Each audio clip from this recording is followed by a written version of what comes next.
কেমন আছো বন্ধুরা? সকলে আশা করি অনেক ভালো আছো। আমি পিয়া মণ্ডল ফ্যামিলির ব্লগের পক্ষ থেকে অনেক স্বাগত, অনেক ভালোবাসা। অনেক দিন পর চলে এসেছি আরও একটি রেসিপি ভিডিও নিয়ে। তো প্রতিদিন তো ভিডিও দেওয়া হয়ে ওঠে না, তো কখনো কখনো চেষ্টা করছি যে দু একটা করে ভিডিও দেওয়ার। তো যাই হোক, আজকে তোমাদের সাথে শেয়ার করতে চলেছি সাম্বার। আমি কিভাবে সাম্বার বানাই সেটাই তোমাদের সাথে শেয়ার করব। প্লিজ ভিডিওটা কেউ স্কিপ করো না, পুরো ভিডিওটা দেখার অনুরোধ রইল। যদি ভিডিওর কোনো অংশ ভালো লেগে থাকে লাইক কমেন্ট অ্যান্ড শেয়ার করে দিও। দেখতেই পাচ্ছ সমস্ত রকমের সবজি কেটে নিয়েছি হলো বিনস, নিয়েছি লাউ, নিয়েছি গাজর, পেঁয়াজ, টমেটো, এদিকে কারি পাতা, হলুদ গুঁড়ো, লঙ্কার গুঁড়ো, তারপর সর্ষে, দুটো রসুনের আর নিয়েছি শুকনো লঙ্কা, পালক শাক, অরহর ডাল, সাম্বার মশলা, আর নিয়েছি হিং, আর লাগবে অল্প পরিমাণে তেঁতুলের পাল। ওটা দেখাতে ভুলে গেছি কারণ অন্য সাইডে আর কি রাখা আছে, সেই কারণে। অল্প পরিমাণে মূলোও ছিল, তো মূলোও নিয়েছি।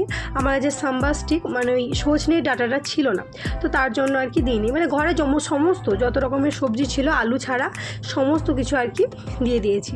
এই সাম্বারটা খেতে বেশ ভালো লাগে, আমার ছেলে তো খুব ভালোবাসে খেতে। তো যাই হোক, একসাথে কী হয়, সমস্ত রকমের সবজিও খাওয়া যায়, তো কোনো জিনিস নষ্ট হয় না, তো সেই কারণেই এটা বানানো। আর তাছাড়া খুব তাড়াতাড়ি হয়ে যায়, বেশিক্ষণ টাইমও লাগে না আর কি।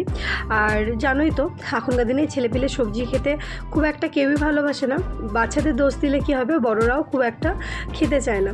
তো এভাবে বানিয়ে দেখতে পারো, খুব ভালো লাগে খেতে, আর সমস্ত রকমের সবজিও খাওয়া হয়ে যায়। তো সমস্ত তো আমার জোগাড় হয়ে গেছে, একদম কেটে কুটে নিয়েছি। এবার প্রথমে অরহর ডালটাকে ভালোভাবে ধুয়ে দেখো ওই 3টে মতো সিটি দিয়ে দিয়েছি, মানে 2 ভাগ সিদ্ধ হয়ে গেছে। এর মধ্যে এবার কেটে রাখা সমস্ত সবজি, যেমন পেঁয়াজ, তারপরে বিনস, গাজর, যত রকমের সবজি আছে সমস্ত সবজি আমি দিয়ে দেবো। একদম প্রেশার কুকারে আবার 2-3টে মতো সিটি লাগিয়ে নেব। কোনো কষাকষির কোনো ব্যাপার নেই, একবারে প্রেশার কুকারে সিটি মেরে নিতে হবে। আর ভেন্ডিও কিছুটা কেটে রেখেছি, ওটা আর কি ওই অন্য সাইডে আছে বলে তোমাদের সাথে দেখানো হয়নি। ভেন্ডিটা প্রেশার কুকারে দেবো না, তাহলে দিলে তো পুরো গলে যাবে। আর জানোই তো একটু ভেন্ডি জিনিসটা একটু লাল পেলে টাইপের জিনিস, তো দিলে একদম ভালো হবে না। সেই কারণে লাস্টে অল্প পরিমাণে ভেন্ডিটাকে ভেজে তারপরে অ্যাড করব।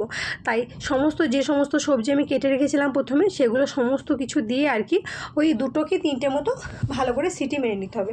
সবজি তো তাড়াতাড়ি সিদ্ধ হয়ে যাবে, আর যেহেতু অরহর ডালটাকে আমি আগেই সিটি মেরে নিয়েছি, তো খুব একটা টাইম লাগবে না। দেখতেই পাচ্ছ আমার যেহেতু প্রেশার কুকারটা ছোটো, একদম পুরো ফুল হয়ে গেছে। আর অল্প পরিমাণে জল দেবো। পালক শাকও দিয়েছি। পালক শাকের পরিবর্তে কেউ ধনেপাতাও দিতে পারো বা অন্য কিছু শাকও দিতে পারো। আসলে কি হয়, শাকটা আলাদা করে একটু অল্প পরিমাণে ছিল, তাই আর রান্না করলাম না, ভাবলাম এই ডালেই দিয়ে দিই। তো এইদিকে দেখো নিয়েছি ওই বললাম যে ভেন্ডি। তো ভেন্ডিটাকে ভালোভাবে অল্প পরিমাণে ভেজে নিতে হবে, বা না ভাজলে কেমন একটা লাল পেলে জিনিসটা বেরিয়ে আসে, তো ভালো লাগে না ঠিক। তো যাই হোক, মানে লালাটা বেরিয়ে আসে। তো এবার ভালোভাবে আর কি ভেন্ডিটাকে হালকা করে ভেজে নেব, যাতে আর কি ভেন্ডিটা পুরো একদম না গলে যায় আর কি। তো ভালোভাবে আর কি এইদিকে ভেজে নেওয়া হচ্ছে। আর এইদিকে গেছে কারেন্ট চলে। আজকেও বলছে যে কারেন্ট আসবে না। এই 2 দিন ধরে লাইটের এত পরিমাণে ডিস্টার্ব হচ্ছে, মানে সকালে লাইট চলে যাচ্ছে, সেই আসছে রাত্রি 10টার পর। তো বুঝতেই পারছো লাইট চলে যাওয়া মানে কতটা পরিমাণে মুশকিল। তো যাই হোক, ফোনের ফ্লাক্স এলেই তোমাদের সাথে ভিডিওটা শেয়ার করছি। আর ওইদিকে তো ভেন্ডিটাকে ভাজা হয়ে গেছে। এইদিকে এখন মশলাটাকে আর কি বানানো হবে। তো যাই হোক, তেল দিয়ে দেওয়া হয়েছে। তেলের ওপর দেখো কাঁচা লঙ্কা দেওয়া হয়েছে, হলো শুকনো লঙ্কা। এইদিকে দেওয়া হলো সর্ষে, কালো সর্ষে ফোড়নে দেওয়া হয়েছে।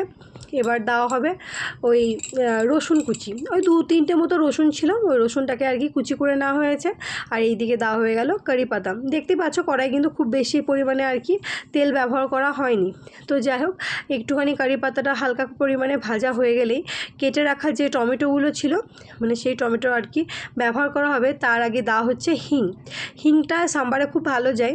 মেথিও তুমি ওটা দিতে পারো, আমাদের কাছে মেথিটা ছিল না, তো মেথিটা দেওয়া হয়নি। তো এই দিয়ে ফোড়নে আর কি মেথি, সর্ষে, হিং এই সমস্ত দিলে বেশি ভালো হয়। এইদিকে দেখো টমেটোটাকে দিয়ে দেওয়া হয়েছে। টমেটোটা দেওয়ার পর আবার ভালোভাবে আর কি টমেটোটাকে নাড়াচাড়া করে নেওয়া হচ্ছে। টমেটোটা যতক্ষণ না আর কি ভালোভাবে আর কি সিদ্ধ হবে, ততক্ষণ আর কি মশলাটা ভালো করে কষিয়ে নিতে হবে। এবার দেখো হলুদ গুঁড়ো, লঙ্কা গুঁড়ো অ্যাড করে দেওয়া হলো। মেন হলো সাম্বার মশলা। তোমার যদি সাম্বার মশলা যদি না দেওয়া হয় খুব একটা ভালো লাগে না। এইদিকে তেঁতুলের পাল বলেইছিলাম, তেঁতুলের পাল লাগবে, অল্প পরিমাণে তেঁতুলের পালটাকে ভিজিয়ে রেখে দিয়েছিলাম, ওই ভালোভাবে নিগড়ে ওই জলটা আর কি দিয়ে দিলাম। অতিরিক্ত বেশি টক দেবো না, কারণ যেহেতু একটা বড় সাইজের টমেটো কেটে দিয়েছি, আর যেহেতু আমার বাচ্চা বেশি ভালোবাসে, অতিরিক্ত টক হয়ে গেলেও খেতে চাইবে না। দেখো অনেকটা পরিমাণে দেওয়া হলো সাম্বার মশলা। এতে কিন্তু আমি জিরে গুঁড়ো বা আদা বাটা বা রসুন বাটা এই সমস্ত কিচ্ছু অ্যাড করিনি, শুধুমাত্র হলুদ গুঁড়ো, লঙ্কা গুঁড়ো আর সাম্বার মশলা এইগুলোই অ্যাড করা হয়েছে। এবার দেখো অল্প পরিমাণে জল দিয়ে মশলাটাকে কিন্তু ভালোভাবে আর কি কষিয়ে নিতে হবে, যাতে ওই কাঁচা তেঁতুলের পালের গন্ধটা একদম চলে যায়। আর সাম্বার মশলার একটা হালকা সুন্দর একটা স্মেল আসে, ওইটা খুবই ভালো লাগে। তো এইদিকে দেখো মশলাটা আমার মোটামুটি কষানো হয়ে গেছে, আর সেরকম কষাতে হবে না। এবার সেদ্ধ করে রাখা ওই প্রেশার কুকারে বলেইছিলাম, সিদ্ধ করে দিয়েছি সবজিটা পুরোটা, ওই সবজিটাই আর কি ভালোভাবে অ্যাড করে দেওয়া হলো। অ্যাড করে দেওয়ার পর ওই ভালোভাবে মশলার সাথে আর কি 5-7 মিনিট ভালোভাবে নাড়াচাড়া করে তারপরে এটাকে ভালো করে ফুটতে দিতে হবে। কেউ কেউ কী করে সাম্বারের লাস্টে আর কি ছোক দিয়ে দেয়, মানে ঘি দিয়ে ছোক দিয়ে দেয় আর কি। আমার কাছে আর ঘিটা ছিল না, তাই আমি ছোক দিতে পারিনি। ওই লাস্টে ওই করে সর্ষে, কারি পাতা আর শুকনো লঙ্কা ঘি দিয়ে একটু ছোক দিয়ে দেয়, তাহলে এই ঘিয়ের হালকা এক পরিমাণে একটা স্মেলটা আর কি আসে। তো এইদিকে দেখো ভালোভাবে মশলাটা আর কি আমার হয়েই গেছে, মানে এবার ডালটার সাথে আগে মশলাটা ভালোভাবে মিলিয়ে দেওয়া হচ্ছে, ওই ভেন্ডিগুলোও কিন্তু দিয়ে দেওয়া হয়েছে। এবার ভালোভাবে এটাকে ফুটতে দিতে হবে, অনেকক্ষণ ধরে ফুটতে দিতে হবে, যাতে সমস্ত মশলাটার গন্ধটা একদম চলে যায় আর কি।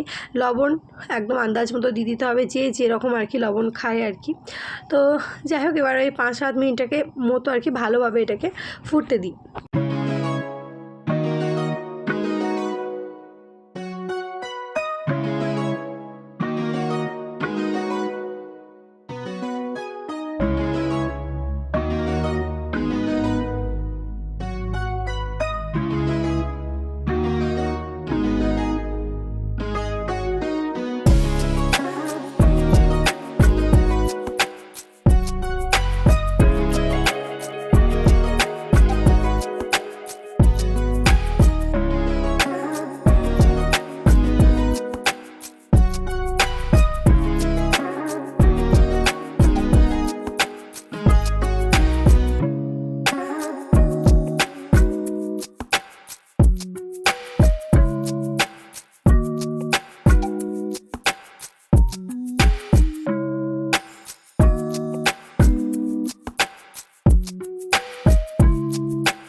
ওই 10 মিনিট পর আর কি বন্ধ করে দিয়েছি। দেখতেই পাচ্ছ ডালটা একদম ঘন হয়ে গেছে, আর এত সুন্দর কালারটা এসেছিলো, কিন্তু এই রুমে কারেন্ট নেই, তাই খুব একটা ভালো বোঝা যাচ্ছে না।